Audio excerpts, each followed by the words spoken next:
In our software development paradigm, we are going to discuss a very famous method, that is our waterfall model. So using this strategy, we can develop our softwares. In our discussion, we shall discuss what is the waterfall model, what are the merits and demerits, and when to use waterfall model. So waterfall model is the simplest model of software development paradigm, and all the phases of SDLC will function one after another in a linear and sequential fashion or manner. That is, when the first phase is finished, then only the second phase will start, and so on. In this way, the phase wise the respective software development will be done. So here we have considered some of the phases. So requirement gathering, system analysis, then going for coding, then testing, then implementation, then operations and maintenance. So in this way we have gone through. In our earlier video, in our software development paradigm, we have discussed all these respective phases, what are their purposes and what are the main objective in each and every phase. You can watch that video also.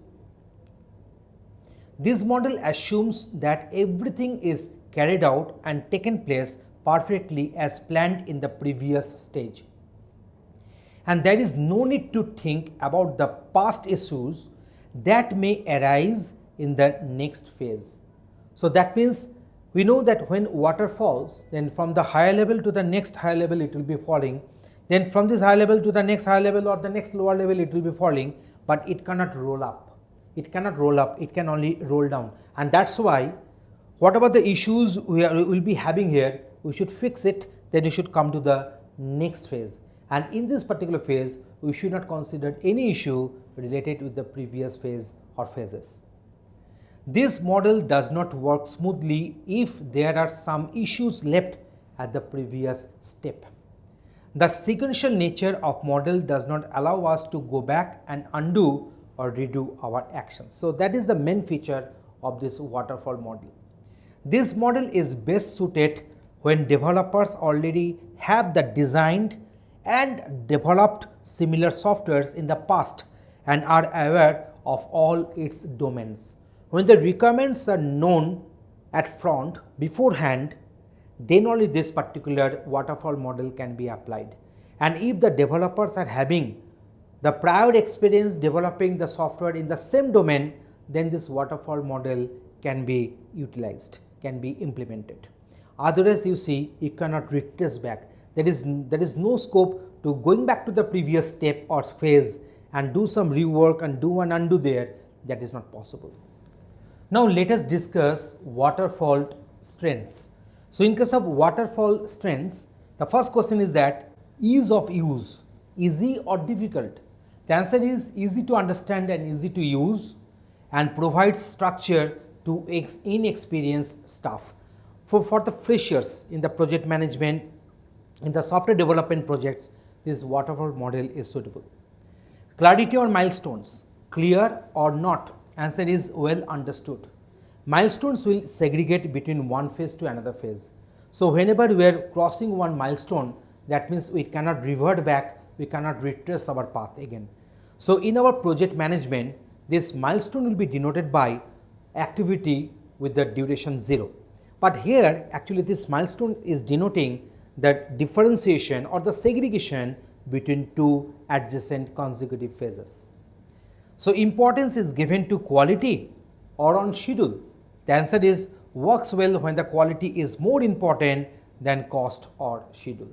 So these are the strengths of waterfall model. So now let us go for the waterfall deficiencies. Can new requirements be taken into consideration during the development phase? So when the software is getting developed, can it incorporate the new change requests, new requirements? Answer is all requirements must be known upfront beforehand.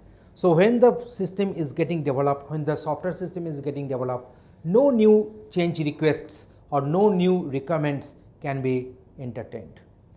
Can deliverables be subjected to change? Answer is deliverables created for each phase are considered frozen and inhibits flexibility. Next one is, can the customer preview the system during the development phase? So can customers see that how far the software has got developed? Can the customer have the continuous participation in the development process? Answer is little opportunity for customers to preview the system until it may be too late. So these are the different deficiencies are there in our waterfall model. Now the question is that when to use a waterfall model. So requirements are very well known. Product definition is stable. Technology is quite understood and we are having prior experience that this technology is suitable for the implementation. New version of an existing product. So we are creating a new version of the existing product. So as we are having one existing product, so prior knowledge we are having.